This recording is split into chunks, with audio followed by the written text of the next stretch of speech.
Hello everyone, welcome back to the channel. Guys, आज की इसी वीडियो में हम डिस्कस करने जा रहे हैं एनसीईआरटी इंग्लिश 7th क्लास की टेक्स्ट बुक के एक चैप्टर 8th चैप्टर को, जिसका नाम है fire, friend and four.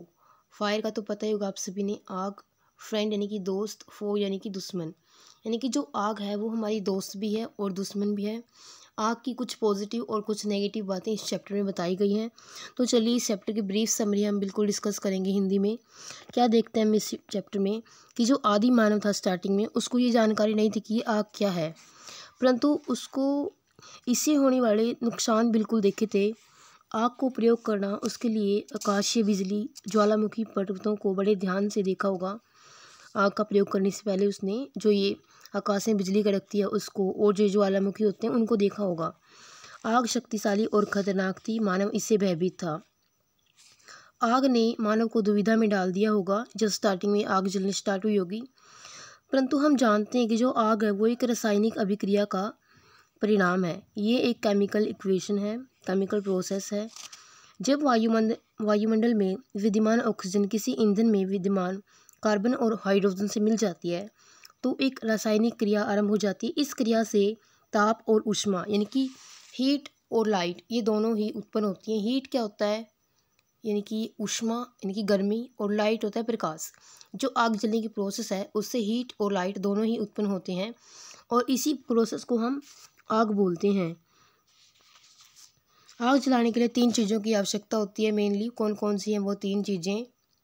Fuel यानी कि ईंधन, ऑक्सीजन यानी कि जो ये ऑक्सीजन गैस होती है, जीवनदायिनी गैस इसको बोला जाता है, हीट यानी कि ऊष्मा।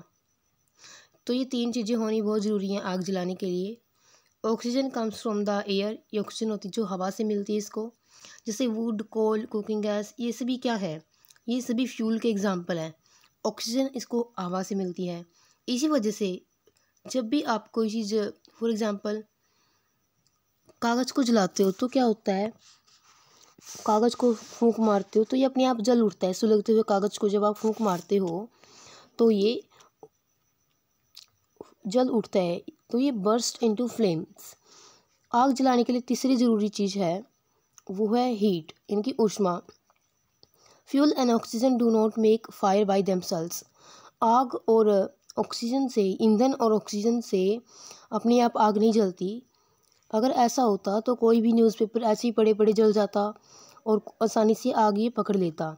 किसी भी कागज़ या लकड़ी को जलाने के लिए इसको, इसके जो ताप होता है, ज्वलन ताप जिसको बोला जाता है, इग्निशन टेम्परेचर बोलते हैं इसको, फ्लैश पॉइंट, किंडलिंग टेम्परेचर, ये इग्निशन टेम्परेचर इसको बोला जाता है।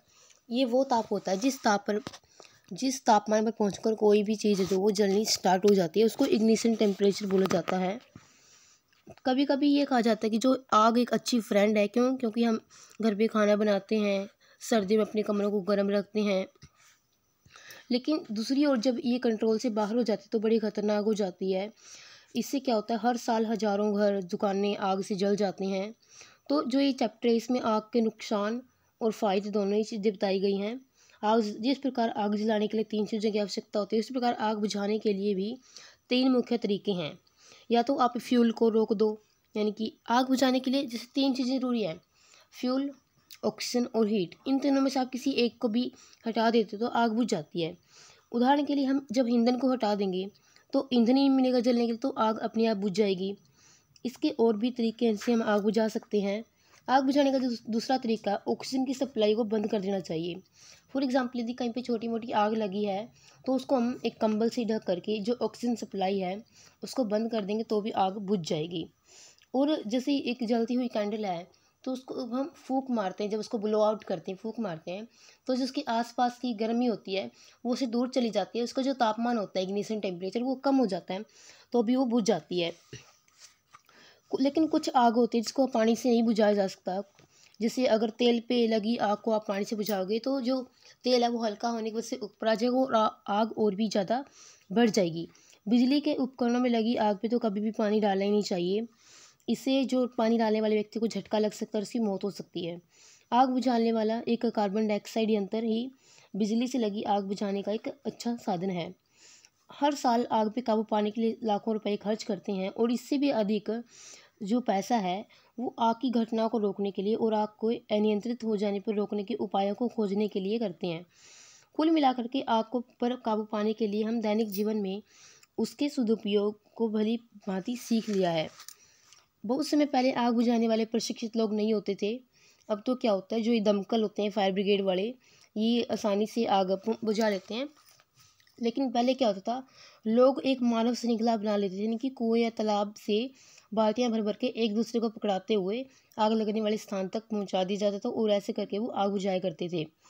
अब तो ये जो फायर ब्रिगेड होते हैं उनके पास विशेष उपकरणों से लैस अग्निशामक दस्ते होते हैं, जिनको फायर ब्रिगेड बोला जाता है। आग बुझाने के लिए तैयार रहते हैं और आग से जूझने वाले उच्च प्रशिक्षण प्राप्त व्यक्ति होते हैं। उनको अनेक कौशल होते हैं। वे आग पर काबू पाने के लिए बिजली आपूर्ति काट देते हैं, खतरनाक दीवारें गिरा देते हैं, पानी का छिड़काव कर देते हैं। और जो ये आग की खोज है उसके प्रयोग ने मानव को प्रकृति से बेहतर तरीके से निपटने और धीरे धीरे स्थायी जीवन अपनाने में सहायता की है। संसार के अनेक भागों में जो आग है उसकी पूजा की जाती है। आग वास्तव में एक मित्र भी है, जैसा कि हम जानते हैं, लेकिन अगर वो एक बार बेकाबू हो जाए, वो आउट ऑफ कंट्रोल हो जाए, तो ये हमारा एक बिल्कुल ख़तरनाक दुश्मन बन जाती है। It can be a dangerous enemy once it gets out of control. यदि एक बार कंट्रोल से बाहर हो जाए तो एक खतरनाक दुश्मन ये साबित हो सकती है। तो गाइस, यही आज की इस वीडियो में फायर फ्रेंड एंड फो होता है दुश्मन, फ्रेंड होता है दोस्त, फायर होता है अग्नि। तो इस चैप्टर में हमने डिस्कस कर लिया। यदि वीडियो आपको पसंद आती है तो वीडियो को लाइक और शेयर करें and also make sure to subscribe our YouTube channel. Bye bye, have a nice day, thanks for watching the video.